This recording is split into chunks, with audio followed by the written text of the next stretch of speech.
et bienvenue pour ce nouveau numéro de Génération Municipale. Cette semaine, nous sommes à Libourne et comme à notre habitude, nous avons été à la rencontre des jeunes. Ils nous ont parlé de leur ville et le petit problème, c'est le manque d'activité après 19h. Et on va regarder ça tout de suite. Au niveau de l'animation culturelle, est-ce qu'il y a quelque chose, est-ce qu'il est possible de sortir à Libourne le soir? À part le ciné, Non, pas vraiment. Non, il n'y a rien. À part le cinéma, non, il n'y a rien. Il n'y a pas de musique, il n'y a pas de salle de concert, il n'y a pas de bowling, il n'y a pas de... Non, ouais, si, il n'y a que le ciné. Libourne est une ville morte, c'est le constat des jeunes, mais c'est aussi celui des candidats à la mairie de Libourne. Jean-Paul Garot, tout d'abord, qui conduit une liste UMP.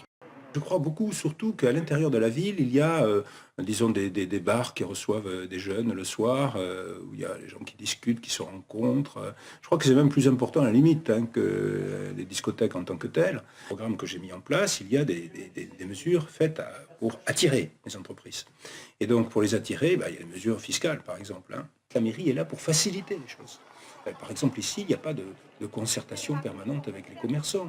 On doit pouvoir rencontrer les gens, les jeunes entrepreneurs qui veulent s'installer. En général, pour les cafés, ce sont en général, bien sûr, des jeunes entrepreneurs qui veulent venir. Moi, j'en connais plusieurs. Vous l'aurez compris, l'animation de la ville le soir est au programme des candidats de droite. Dans notre prochain numéro, nous serons toujours à Libourne. Nous avons parlé vie nocturne, nous parlerons emploi. À demain dans Génération Municipale.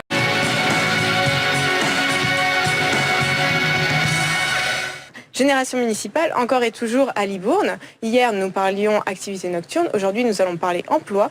Le chômage est à 12% selon les derniers chiffres de la Chambre de l'industrie et du commerce. Mais sans rentrer dans la querelle des chiffres, nous avons été voir les candidats pour savoir ce qu'ils proposent comme solution. Jean-Paul Garot, on n'hésite pas à parler d'implantation d'antennes d'universités ou même d'écoles d'ingénieurs. Libourne est effectivement coupé du monde et coupé du monde viticole en particulier.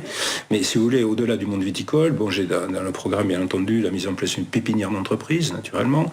Le fait qu'il faut mettre en place des formations post-bac, tant en matière d'apprentissage que de formation en alternance, des choses qui n'existent pas ici, et puis faire en sorte aussi que l'on puisse, si l'on peut, mais ça va dépendre aussi de l'État, mettre en place des antennes d'université, mettre en place aussi éventuellement des écoles de commerce ou des écoles, si vous voulez, qui peuvent délivrer un certain nombre de diplômes qui sont habilités au niveau de l'éducation nationale. Quand je vois le matin tous ces jeunes gens qui arrivent ici par train, par car, qui vont dans les collèges et dans les lycées, c'est formidable, et tous ces jeunes, on les perd.